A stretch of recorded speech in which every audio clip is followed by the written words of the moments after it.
Nós iniciamos aqui há 5 quartas-feiras atrás, falando sobre o caminho do discípulo.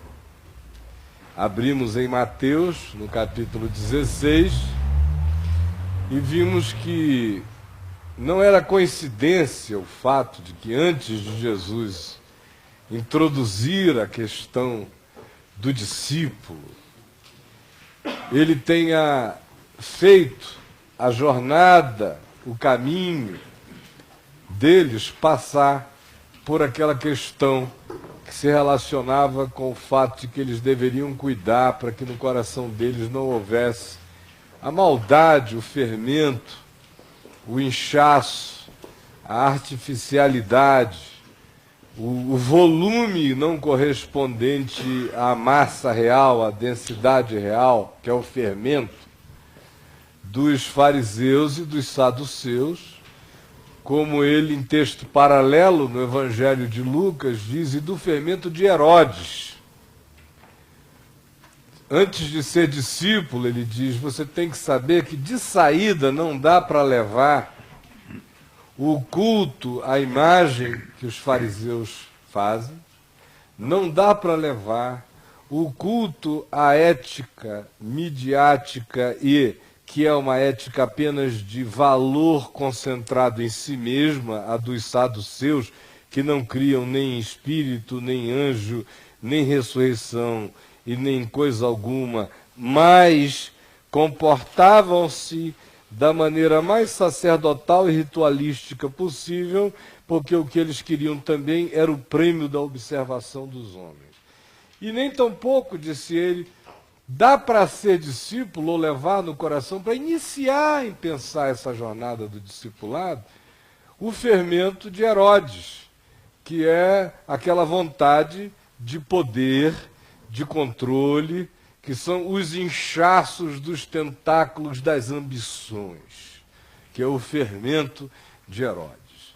Aí ele prossegue e introduz a questão a caminho de Cesaré de Filipe, como nós já vimos, uma geografia completamente pagã, desde sempre.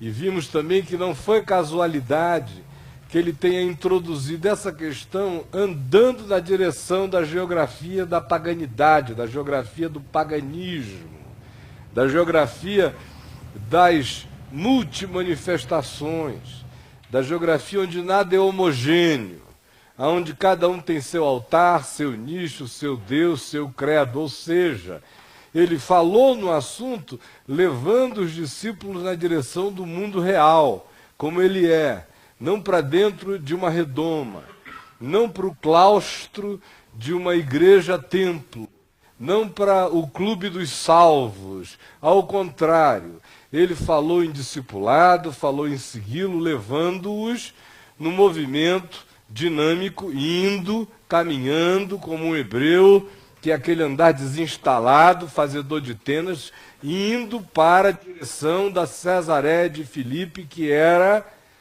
uma das cidades mais pagãs que podia haver dentro das fronteiras de Israel naqueles dias. Vimos que ele ensinou aos discípulos que antes de qualquer coisa, o discípulo tem que não se impressionar com o que os outros dizem. Um discípulo que anda pela cabeça dos outros jamais será discípulo de Jesus. Para ser discípulo de Jesus, tem que haver a decisão no coração de que Jesus é único, exclusivo e absoluto. O que os outros dizem é o que os outros dizem. O que os outros dizem vira religião, vira seita, vira denominação, vira doutrina, vira grupo específico, vira ênfase, vira qualquer outra coisa, mas não é evangelho. Evangelho é a totalidade do nosso compromisso e em descobrindo, discernindo, percebendo o que seja a palavra de Deus em Jesus, ir acolhendo aquilo para nós sem discussão.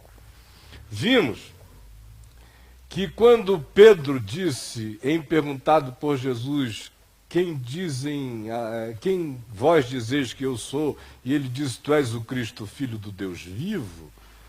Nós vimos que isto não nasce dentro de nenhum homem como um produto apenas da reflexão e da mente, a menos que ele seja pagão de pensamento, e nesse caso Jesus para ele será um ídolo, apenas como qualquer outro ídolo. Aos que os façam de gesso, pau e pedra, ouro ou qualquer outro material, e há aqueles que o façam de gente. Se alguém olha para Jesus e apenas diz, eu creio que tu és Deus, mas diz isso sem que tenha havido no coração a revelação do Espírito Santo que assente na gente o significado absoluto disso, que não significa tu és Deus do meu pedaço, que não significa tu és Deus do meu país, que não significa tu és Deus dos cristãos, que não significa tu és Deus dos que te acham legal, não significa tu és o Deus da terra, nem significa tu és o Deus da nossa galáxia, nem significa tu és o Deus das coisas que a gente possa imaginar. Significa, quando Pedro diz tu és o Cristo, Filho do Deus vivo, o tamanho da loucura e da blasfêmia do ponto de vista humano era tão grande, porque aquilo significava que naquele ser que estava ali diante dele, havia o adensamento de todas as coisas pertinentes a Deus, porque Deus não é tempo, não é espaço, não é massa, não é volume, Deus é espírito. Esse discernimento, nós vimos, vem por revelação do Espírito Santo, não nasce no Monte Olimpo, Sócrates não o produz, Platão não o elabora, teologia alguma o fabrica. Para ser real e verdadeiro, tem que ser, de fato, trabalho e revelação do Espírito de Deus no coração do ser humano. Vimos como saber disso, receber essa revelação, não nos torna um oráculo andante da palavra de Deus. Porque o mesmo Pedro que disse essas coisas, em momentos posteriores disse uma loucura imensa pela qual veio a ser repreendido, arreda Satanás. Vimos as implicações variadas disso tudo. E também, na semana passada, nós pensamos no significado decisivo de Jesus, de em tendo visto que os discípulos tinham confessado que ele era o Cristo, o Filho do Deus vivo, agora iniciar uma segunda etapa. Como diz lá o verso 21 do capítulo 16 de Mateus, depois dessas coisas, depois daqueles acontecimentos, claramente fazendo uma transição pedagógica, uma vez que isso estava posto e esclarecido, ele passou adiante, e ele passou adiante introduzindo a questão do convite a segui-lo. É quando ele anuncia a cruz. É quando Pedro se insurge contra a ideia da cruz. Quando Pedro tinha assimilado que Jesus era o Cristo, Filho do Deus vivo, mas não tinha assimilado que o caminho do Cristo, Filho do Deus vivo, e de qualquer discípulo dele, era o caminho da cruz.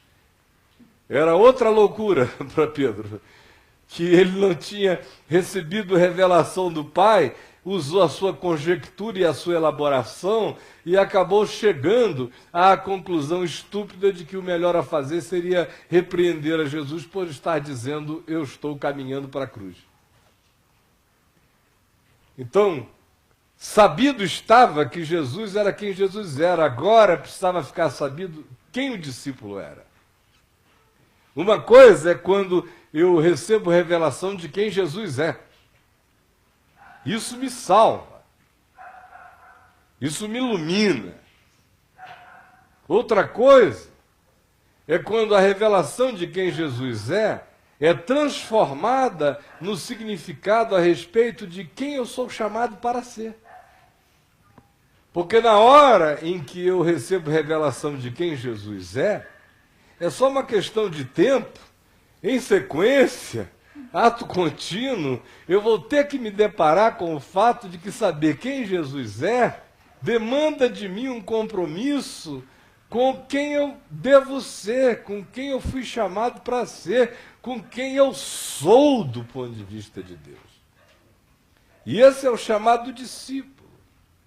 O discípulo não é chamado para inventar ou para entrar num caminho inumano. Ao contrário, Ele é chamado para mergulhar no caminho mais humano que existe, que é o caminho do discípulo. O discípulo é chamado para deixar a inumanidade e a desumanidade do caminho que caracteriza a existência humana antes de um homem se tornar um discípulo. O discípulo não é o VIP da jornada humana. Não é o indivíduo que decidiu ir para a última classe do vagão que, do ponto de Deus, seja a primeira. Não. O discípulo é apenas o indivíduo que entendeu agora que, se Jesus é Deus, e se eu creio nisso, a implicação disso é simples. Eu tenho que me perguntar agora: sendo tu quem tu és, como é que eu devo ser? E a resposta é simples. Se ele é quem ele é, e eu fui feito à imagem e semelhança de Deus para ser conforme a imagem e semelhança de Deus, tudo quanto em mim não se pareça com Jesus é uma dessemelhança a ser curada.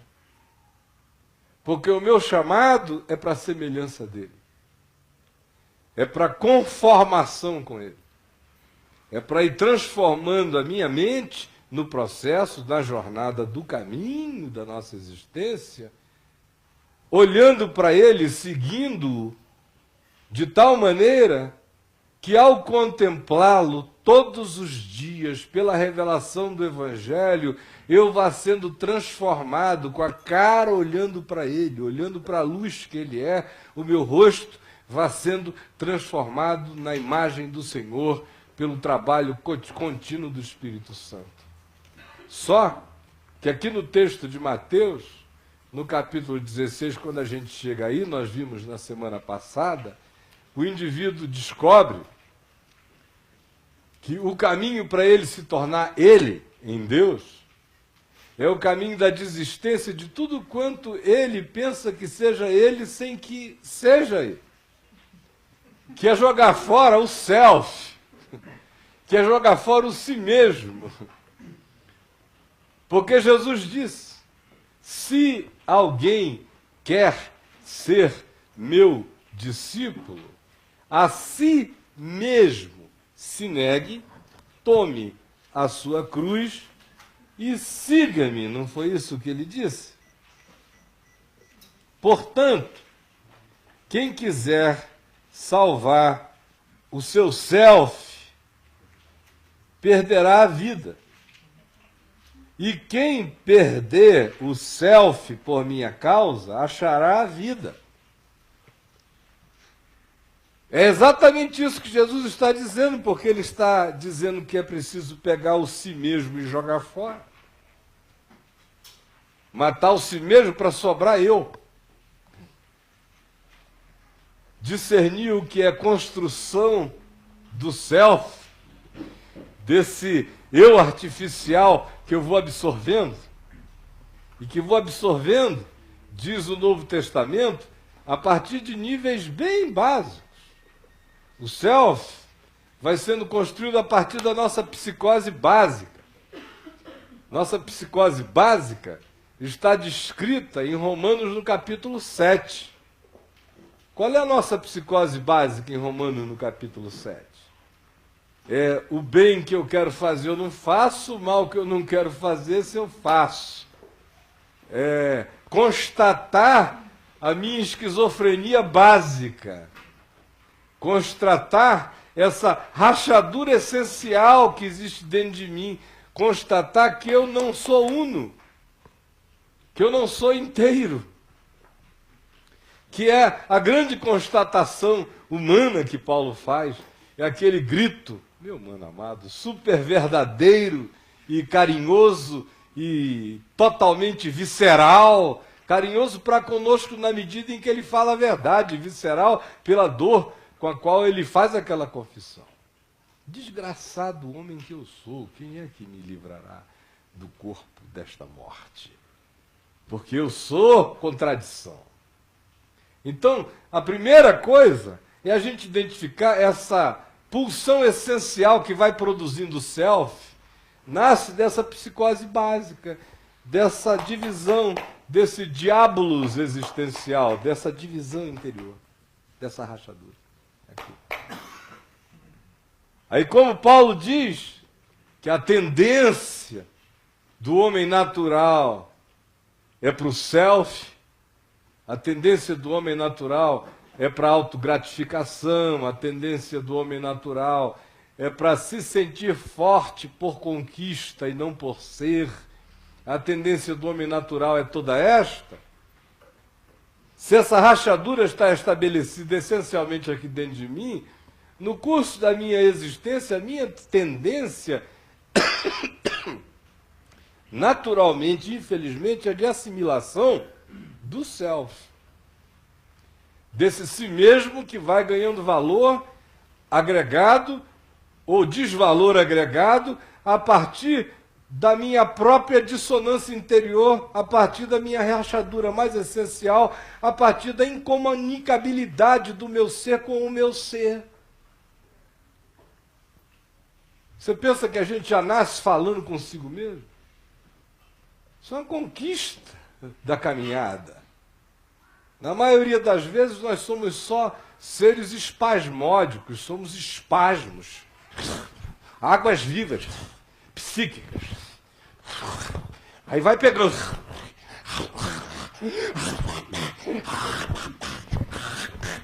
É a vida. É só isso.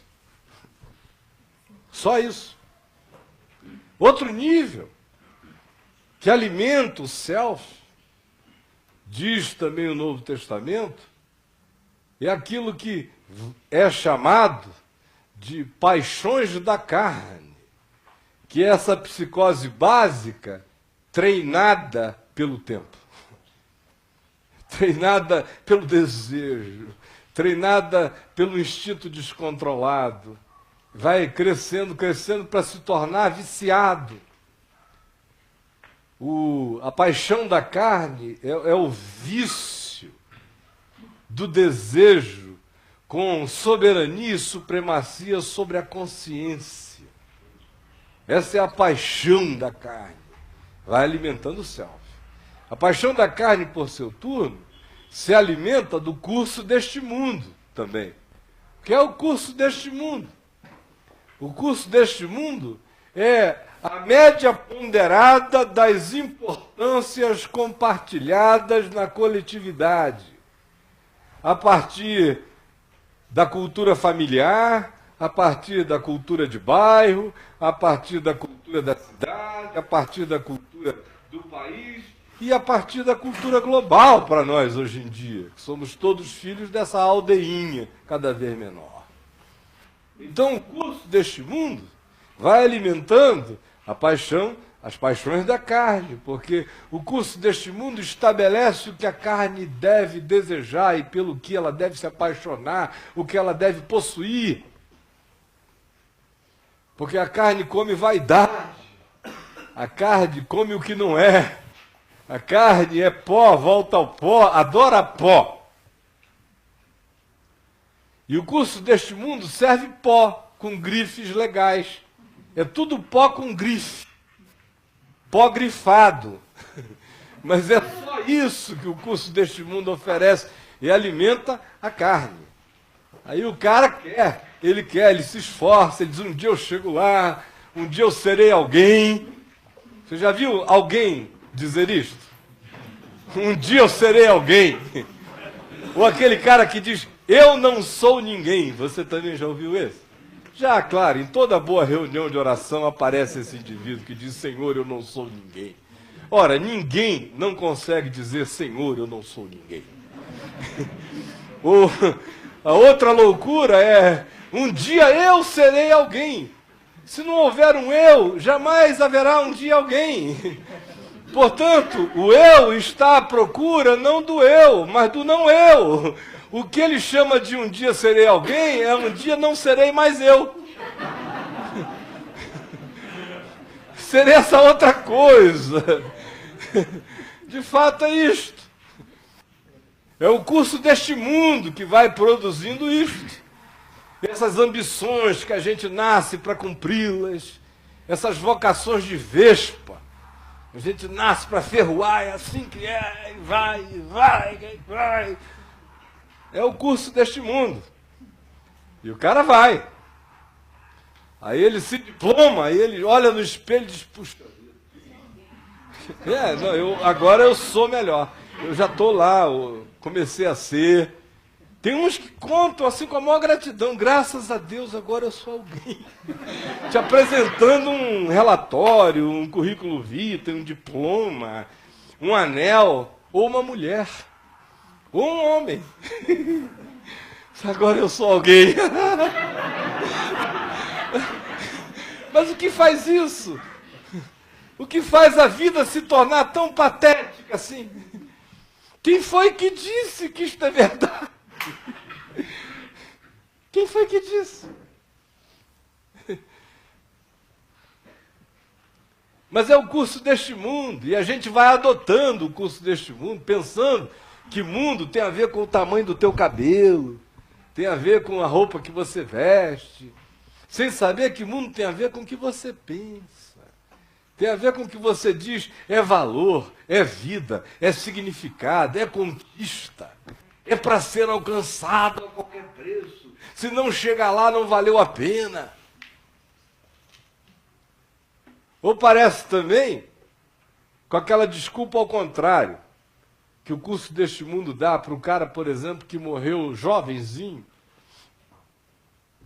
porque fez tanta safadeza que um dia a safadeza matou ele. Mas ele era aquele tipo safado, gente boa. Gostoso, bom vivant, mas estava em todas, lambendo tudo, querendo sentir todos os gostos, parecia um cão farejando a vida. Aí, pá, morreu. Aí, para dar uma desculpa para essa tragédia, muita gente diz assim, viveu curto, mas viveu pra caramba naquele pedaço ali. O que foi viveu pra caramba? Não viveu mais do que uma água-viva. Água-viva teve mais espasmos do que ele. Teve. Porque ele foi só um espasmo creu. Espasmo creu. Creu, espasmo, só. Espasmo. Mas é o curso deste mundo que fabrica esse cara. De modo que a gente vai encontrando só castelos de areia.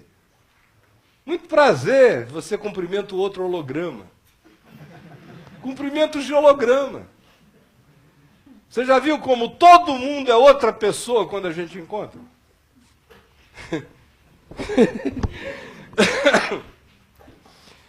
Às vezes ele é lindo, deslumbrante, cheiroso, legal. Leva para casa. Leva para casa. Você nem comer 1 quilo de sal, um saleirinho com bicho, que você já vê que é absinto puro. Você é egoísta, pavoroso, desgraçado, lindo como o diabo. Mas é o curso deste mundo que vai fazendo a gente tomar quase todas as nossas decisões na vida baseadas nessas referências do self. Desse eu que não é, que é um balão inflado pelo engano e que vai crescendo. Além disso, o si mesmo, o self, se alimenta significativamente de todas as sugestões que vêm da loucura do inferno e do diabo. Do mundo invisível, que tem gente que não quer admitir nem crer, mas é mais real do que você, e que está aqui em volta. Tem gente querendo saber de onde os extraterrestres vêm. Eu não sei, mas eu sei que o diabo é extraterrestre. Ele anda por aqui, mas vem de fora. Tem um monte de... Nenhum anjo nasceu no Amazonas. Gabriel não nasceu em Nazaré nem em Belém. Miguel não nasceu em Israel. Eles todos vêm de fora. Qualquer moçada que não seja você, eu, leão, girafa, hipopótamo ou qualquer coisa do planeta é extraterrestre. Anjo, diabo, demônio e o escambau, diriam no Nordeste. Esses poderes estão aí, com os nomes que você queira. Todos os dias aumentando o volume de engano, exacerbando no interior humano a fantasia, gerando em conluio com a produção perversa dos seres humanos os aparatos, os sistemas, os modos, as formas, as trocas, os relacionamentos mais adoecidos que se possa pensar, conceber, imaginar. É nessa direção insaciável que esse volume perverso de poder maligno anda à nossa volta. Tentando alimentar isso o dia inteiro. É essa coisa aí que Jesus diz que tem que morrer. Vocês acham ruim? Vocês acham ruim? Pelo amor de Deus. É a mesma coisa que dizer, negue o diabo e siga-me.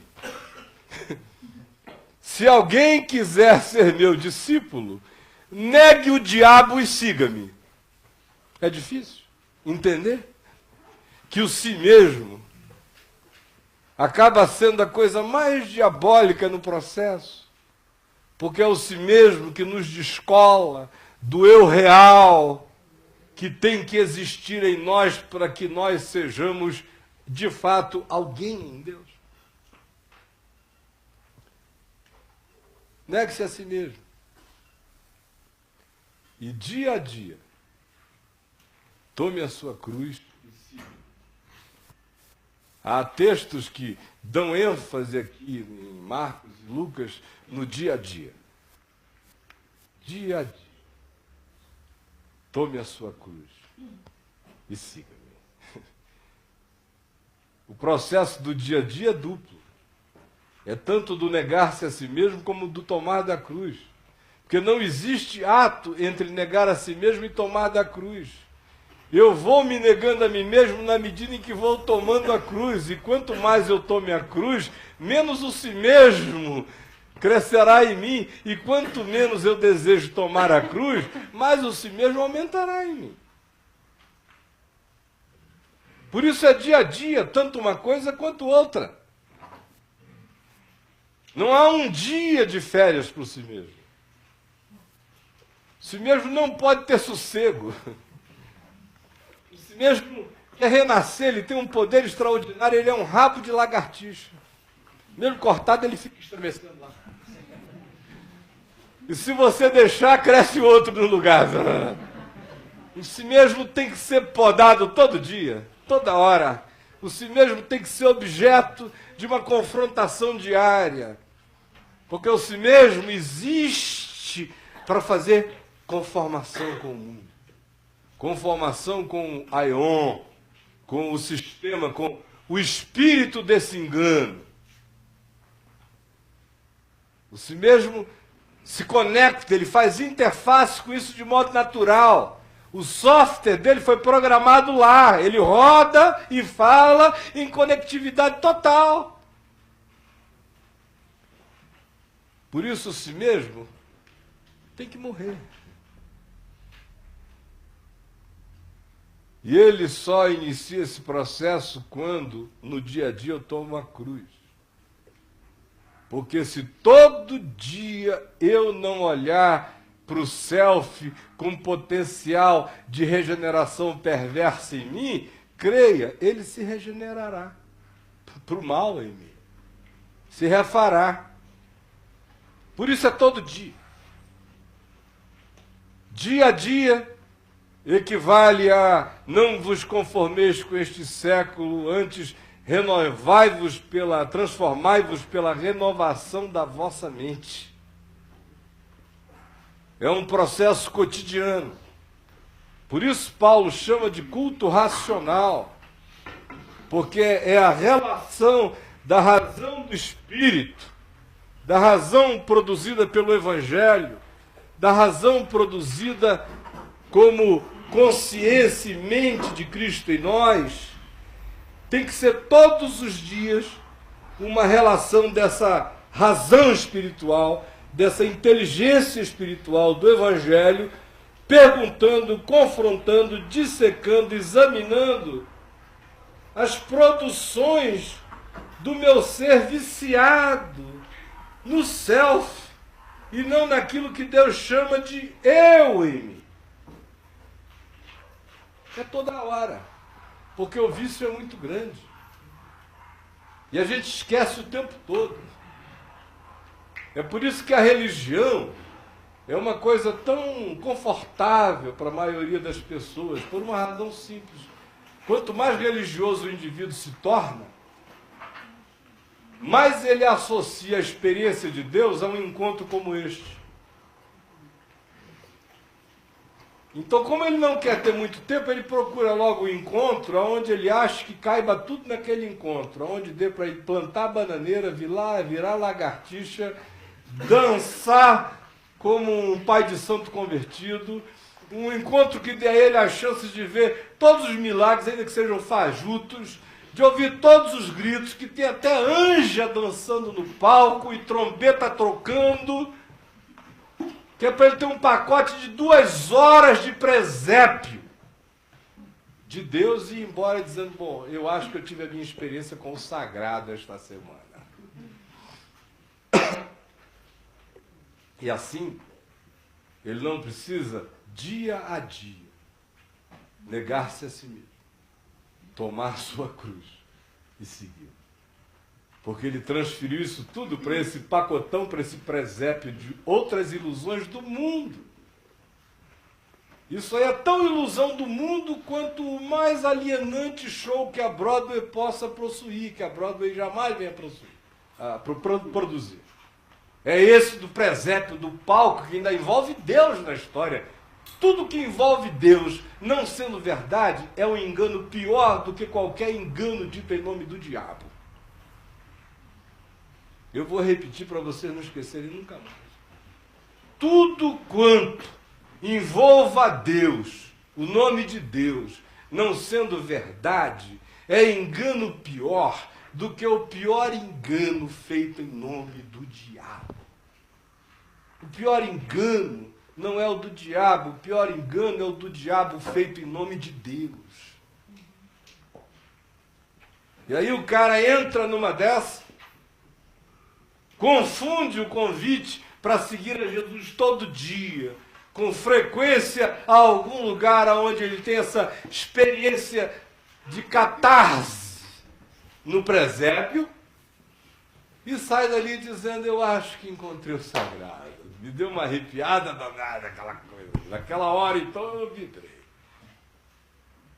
E aí ele fica isento de ter que, dia a dia, olhar para dentro de si e ver a montanha, o Everest de si mesmo a ser jogado fora. E o tomar da cruz a carregar. Aí você diz, bom, semana passada você já falou bastante do si mesmo, hoje você já falou alguma coisa também do si mesmo. Eu poderia ficar falando muitos dias sobre o si mesmo, mas não dá tempo. A questão é, se o si mesmo tem esses contornos que você descreveu, e a cruz? Porque se é para negar o si mesmo e tomar a cruz equivale, estranhamente nisso, e paradoxalmente, para a cabeça da maioria dos cristãos, a cruz equivale ao eu purificado, santificado, justificado em Deus. Tomar a cruz é largar o si mesmo para tomar eu em Deus. O que é a cruz, no fim? Ora, a cruz é uma cadeira elétrica. A cruz é uma forca. A cruz é uma guilhotina. A cruz é um aparato de morte. A gente, porque a cruz se relaciona com Jesus de Nazaré, e com os 4 evangelhos e com as narrativas da nossa salvação, a gente até transformou a cruz num aparato que foi assim concebido nos céus. Deus disse, deixa eu fazer uma cruz. Aí pegou, antes de criar o mundo, criou 2 pedaços de pau e fez uma cruz. E botou antes dos tempos eternos uma cruz lá.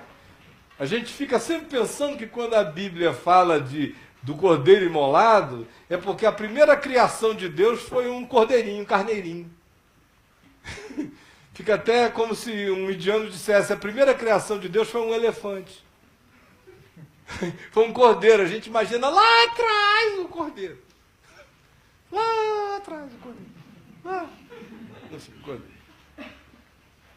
E a cabeça da gente vai funcionando sempre com essas categorias. E aí vem para a cruz.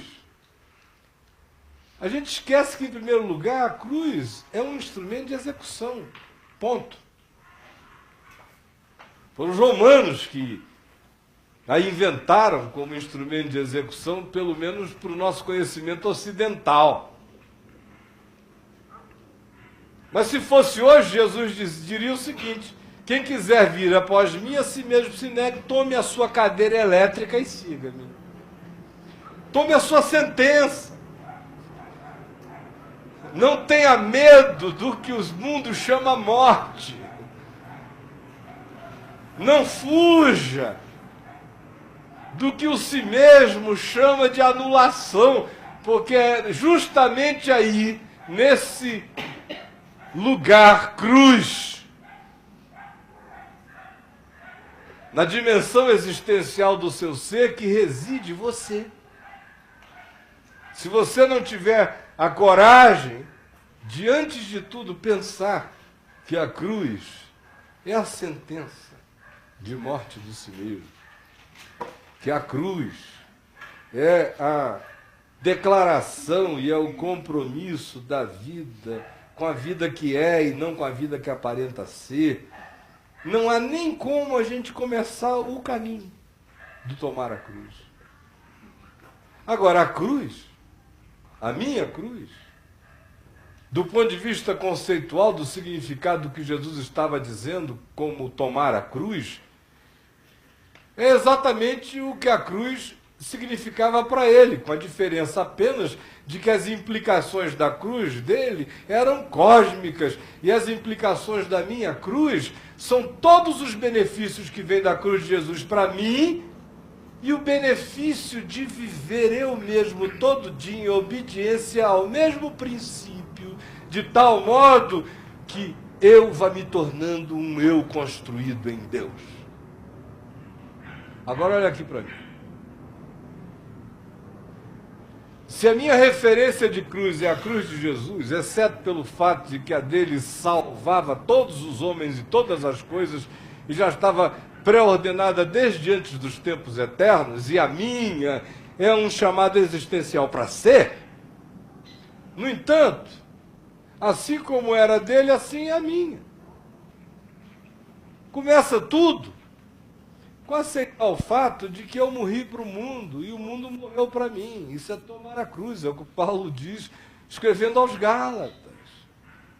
Qual é o mundo que morreu para mim? É o Oceano Atlântico? É o Pacífico? É o Mediterrâneo? É o Rio Negro? É o Lago Paranoá?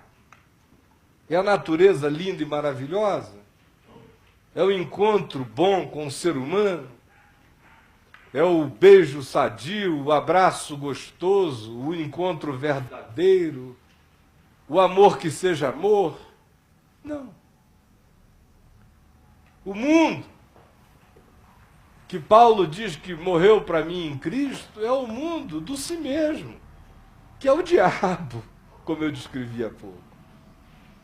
Então, para que inicie esse processo de eu deixar que o si mesmo vá morrendo e matar o si mesmo, negar o si mesmo, eu preciso ter um eu. Porque quem quer ser meu discípulo, diz ele, tem que querer. E em querendo, tem que negar-se a si mesmo, o que implica numa vontade pessoal dupla. Uma que diz eu quero e a outra que faz. Negar a si mesmo. Portanto, não existe nenhum eu implicado nisso aí. Existe algo que, não sendo eu, parece que quer ser eu e faz tudo para ser eu sem ser. É essa coisa que eu tenho que ter dupla vontade de fazer morrer em mim.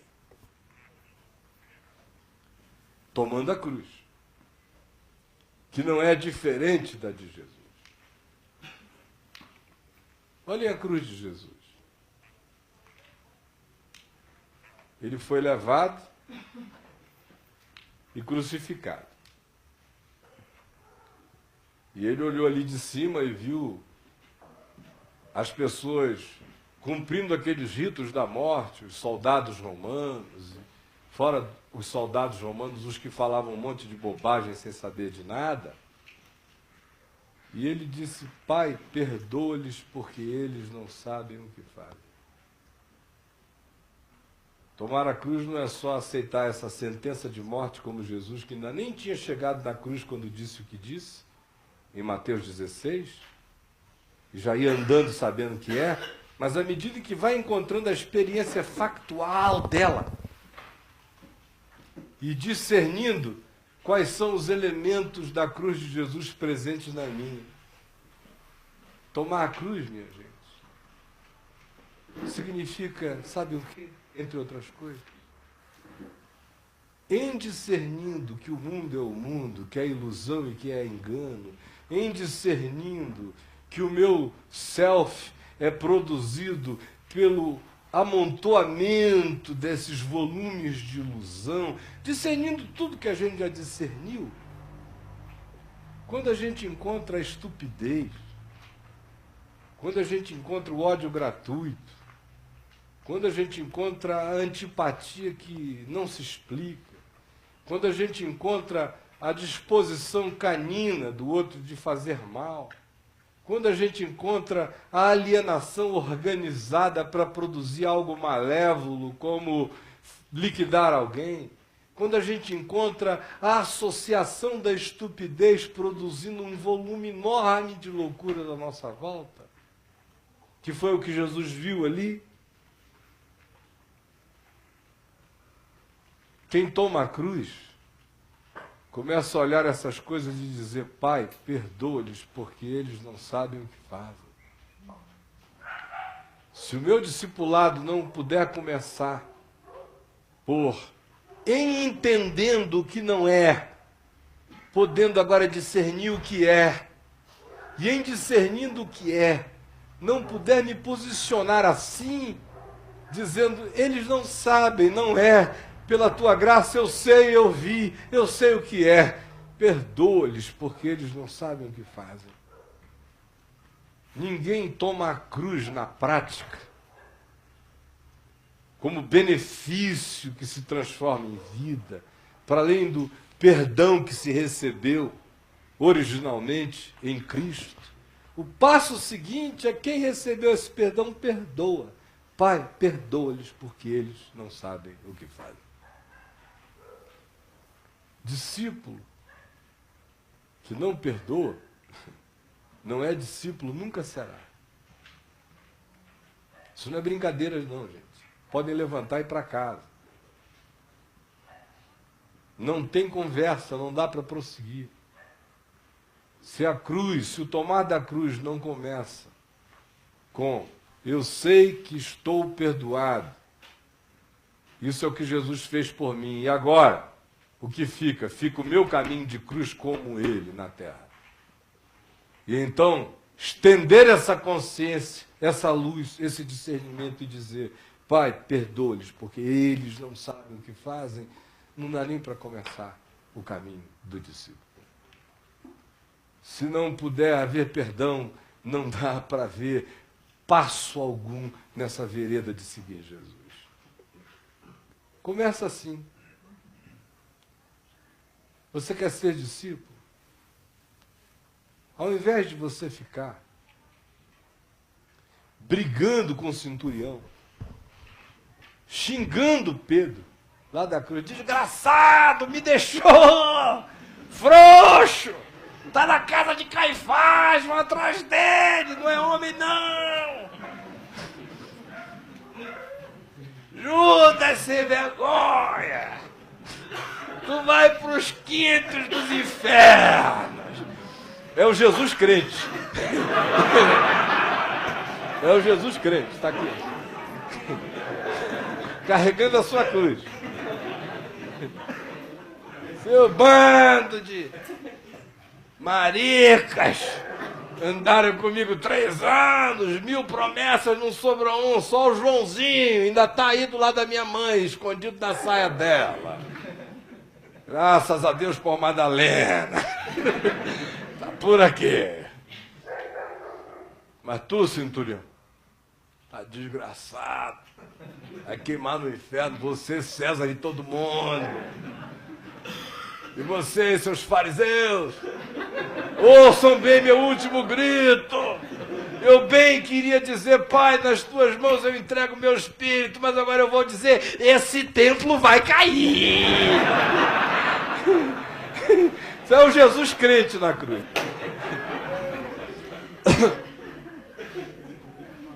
É. Ridículo assim que a gente é. Sou discípulo, sim. Desgraçado. Eu estou aqui. O cara até se oferece para ser Cristo em praça pública. Ele só não quer viver o Evangelho. Em praça pública, crente topa tudo. Ele só não quer viver o Evangelho.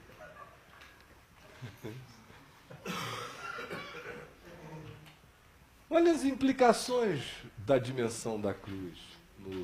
Entender que tudo é ilusão, entender que o centurião está iludido, que Pedro está tomado pelo seu si mesmo, coitado, que Judas foi enganado pela desgraça, que os que estão à volta são todos uns alienados, mecanizados pelo fluxo de acontecimentos que os levam de roldão, porque eles são só seres que vão no espasmo e não tomaram consciência das coisas. E justamente por isso, poder dizer, sinceramente, sem fingimento, Pai, perdoa-lhes porque eles não sabem o que fazem. Começo, portanto, também dizendo que nenhum verdadeiro discípulo de Jesus deseja o inferno para ninguém.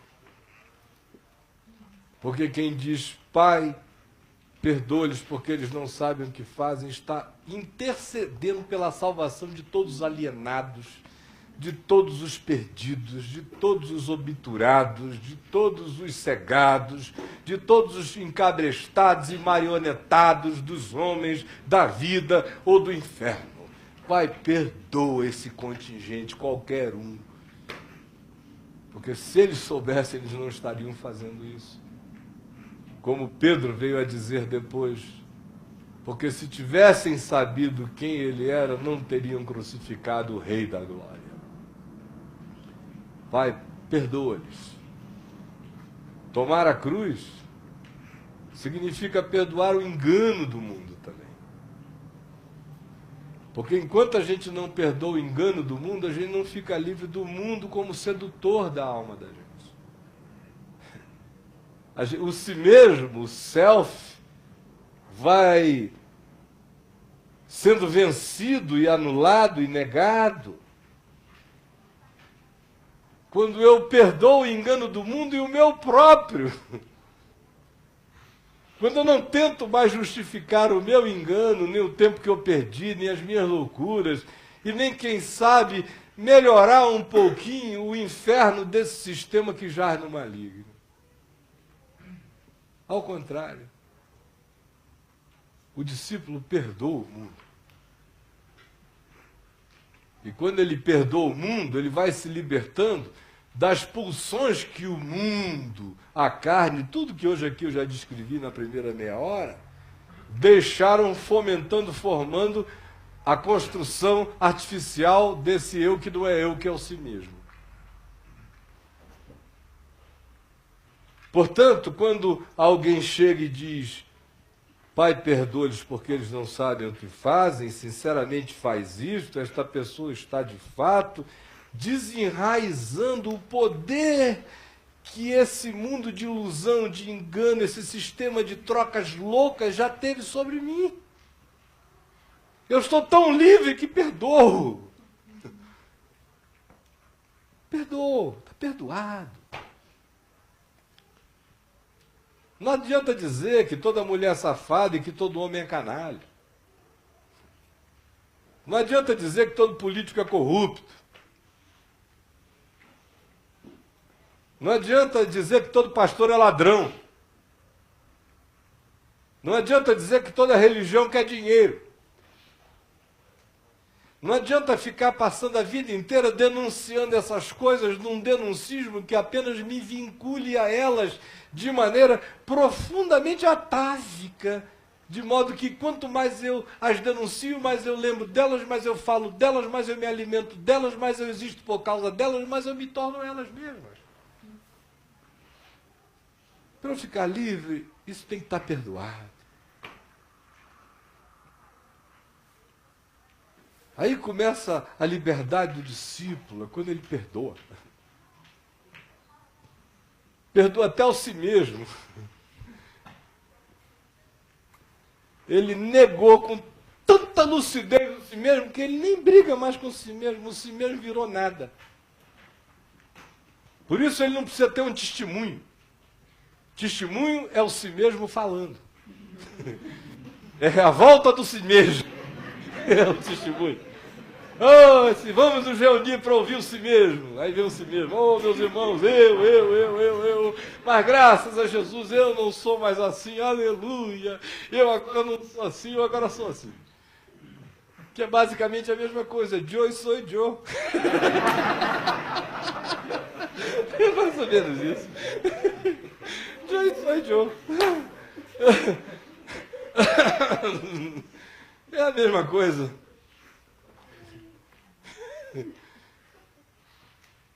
Para começar,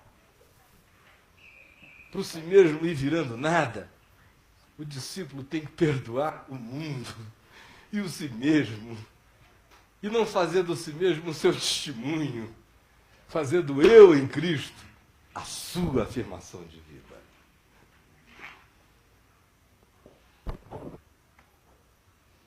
Os testemunhos dos crentes são quase todos desfiles do panteão do si mesmo reavivado. E quanto mais o si mesmo tiver sido safado, melhor é o testemunho. Si mesmo comportado não converte ninguém. Tem que ser um si mesmo para gerar um outro si mesmo, só que agora é um si mesmo gospel. Continua tudo no si mesmo. E o sintoma é que o cara diz, agora eu era do mundo, eu não sou mais do mundo, eu não canto mais música do mundo, eu não vejo o mundo, eu não sei o que do mundo. Ai, meu Deus, o mundo. Tudo agora é gospel, aleluia, aleluia, aleluia. E se for gospel ele odeia, se for gospel ele mata, se for gospel ele faz qualquer coisa. Gospel vale tudo. Aleluia. E quanto mais reativo ele diz que é o mundo, mais do mundo ele é. Porque só fica livre do mundo quem diz, Pai, perdoa-lhes porque eles não sabem o que fazem. E esse está livre. Centurião não tem mais poder sobre ele. Ninguém vai ter. A lança do centurião pode até doer. Não doeu em Jesus porque já tinha morrido. A chicotada dói, tudo dói, mas o centurião não tem poder de me fazer tornar-me escravo dele pelo ódio que eu a ele devote. Ele está perdoado, ele não sabe o que ele faz, coitado. E eu é que estou livre. Chicoteado e livre, desprezado e livre, seja como for, livre. Tomar a cruz é não ter nenhuma dificuldade ou vergonha de negar a nossa humanidade em nenhuma das dimensões dela. Jesus disse: Deus meu, por que me desamparaste? Tomar a cruz é ter a coragem de fazer salmos para Deus com a verdade do nosso ser. O salmo que Jesus estava citando era o 22, que ele fez salmo dele. Porque a experiência dele naquela hora era a experiência do desamparo. O discípulo não tem que convencer Deus com a mentira. Não tem. O discípulo afirma a verdade. Meu coração está profundamente triste até a morte. Deus meu, por que me desamparaste? O discípulo não tem medo de falar com Deus. Ele vai crescer a ponto de não ter mais nem este assunto, mas faz parte da viagem da consciência. Porque no tomar da cruz, a gente vai experimentar a experiência e o significado da impressão do desamparo. Ninguém vai fugir disso. Assim como não há um tomar de cruz, nem um caminho de discípulo que vá vencendo si mesmo, gerando esse eu fortalecido em nós segundo Deus, que não ande pelo perdão, que não comece perdoando a vida. Também não haverá nenhum caminho consequente se houver negação da realidade da existência. Quando dói, dói. Eu não preciso dar uma topada e dizer: ah, que cócega gostosa, Jesus! Que maravilha essa unha arrancada! Oh, glória! Ai! Cada pregada que deram nele, ele não sorriu. Jesus tivesse recebido o dom de sorriso na cruz, os evangélicos. Sim, a bênção de Toronto.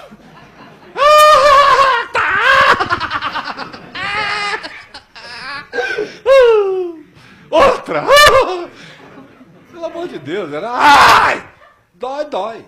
É.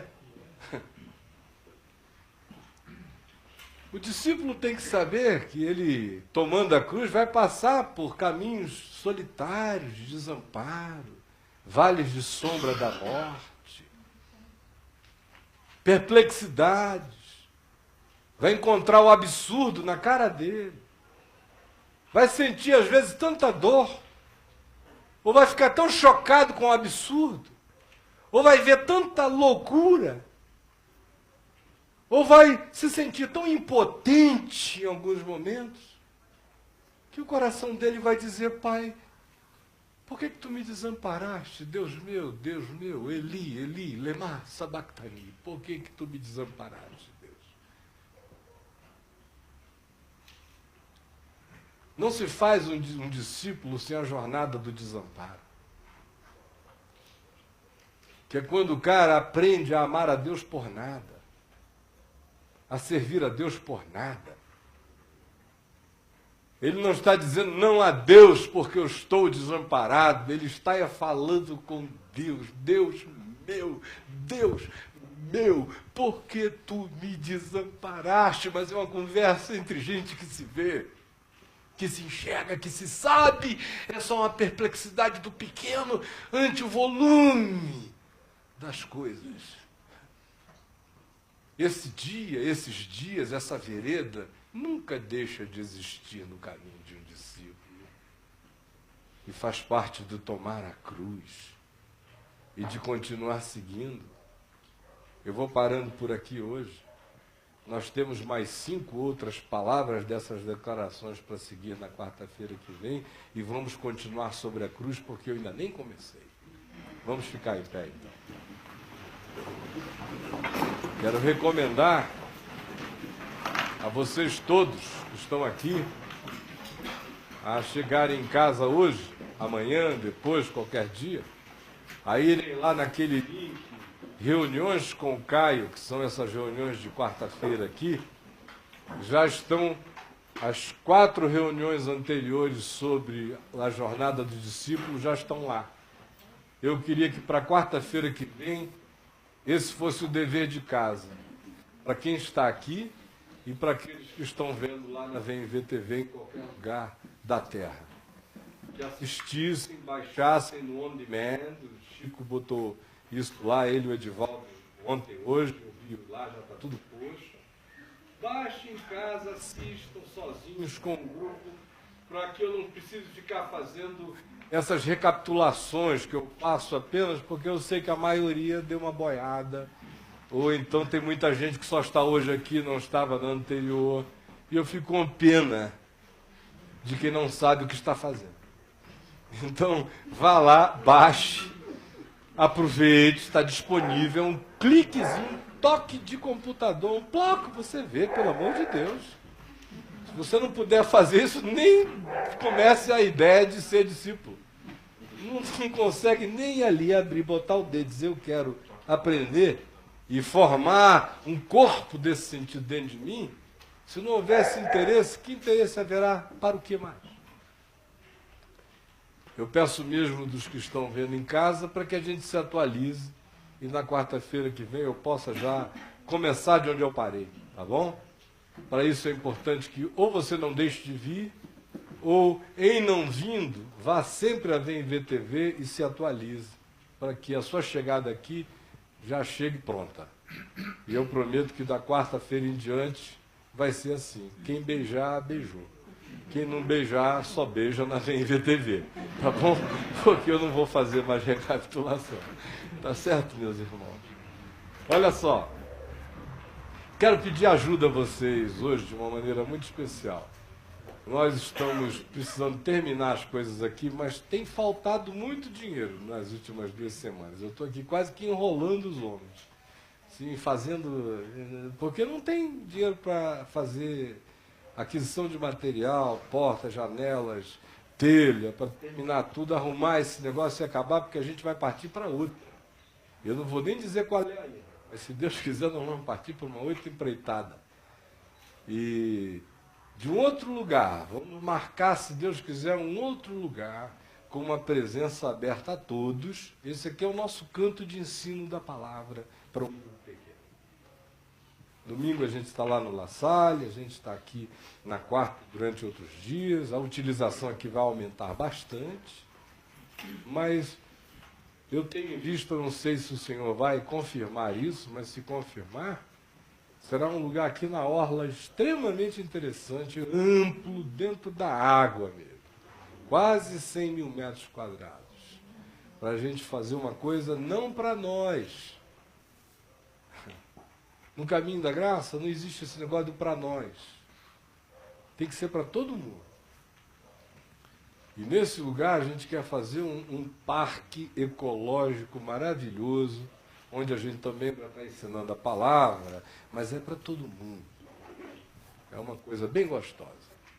E a ajuda é para você, com toda liberalidade, consciência, participar. Porque da minha parte eu estou fazendo tudo com o melhor coração, no desejo de ver testemunhos visíveis da graça se manifestando também à percepção superficial dos homens. Enquanto isso o Evangelho vai entrando. Enquanto a gente vai, enquanto a gente vive. Tá bom? Eu vou, antes da gente orar, eu vou pedir que nós cantemos um louvor gostoso, uma canção, e enquanto isso, quem desejar trazer a sua oferta, traga e coloque aqui no translucilácido, eu vou colocá-lo aqui bem à frente. O que a gente vai cantar, Jack? Vamos cantar essa aqui. Qual? Vem o Senhor oferta de amor, sacrifício. Quero minha vida a te entregar, como oferta viva em teu altar.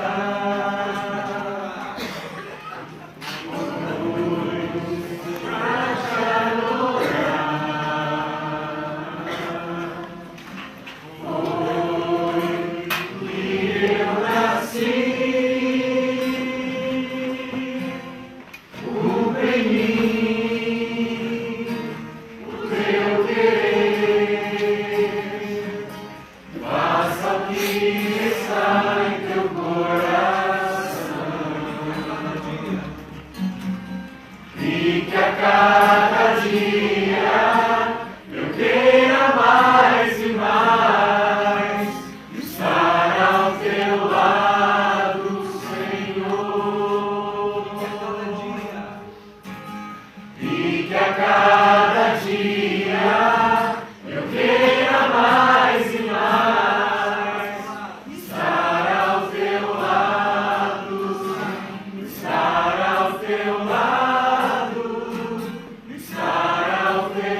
mãos?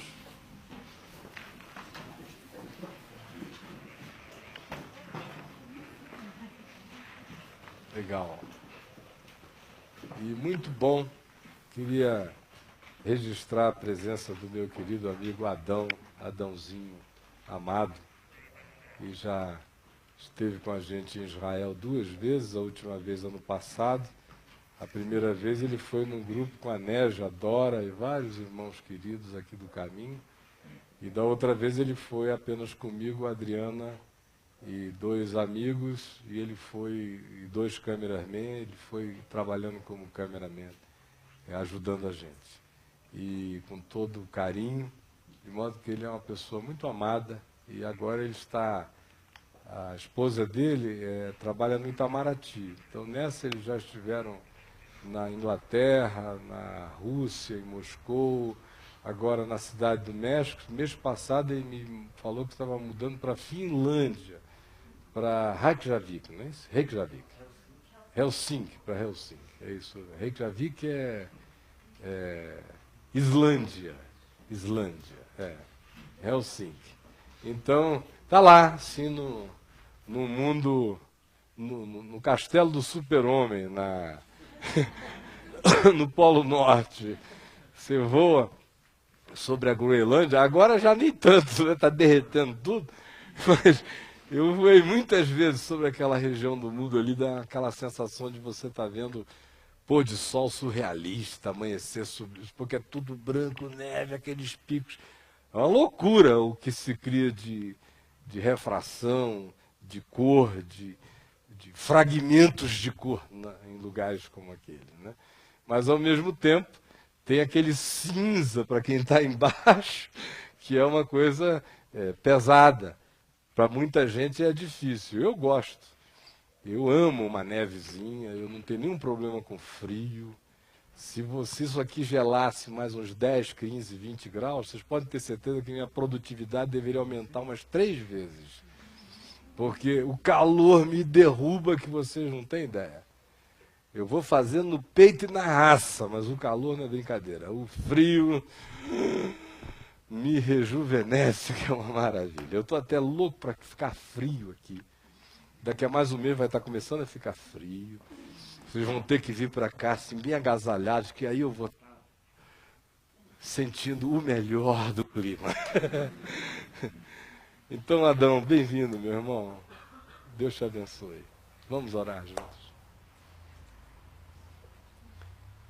Pai nosso que estás nos céus, santificado seja o teu nome. Venha o teu reino. Seja feita a tua vontade, assim na terra como nos céus. O pão nosso de cada dia nos dá hoje. Perdoa as nossas dívidas, assim como nós perdoamos os nossos devedores.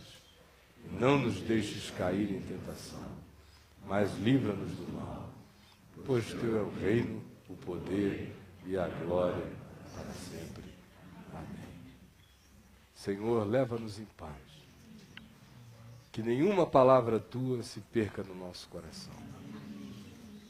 É o que eu te peço para mim e para cada um dos meus irmãos aqui ou em qualquer lugar onde esta palavra esteja chegando. Em nome de Jesus.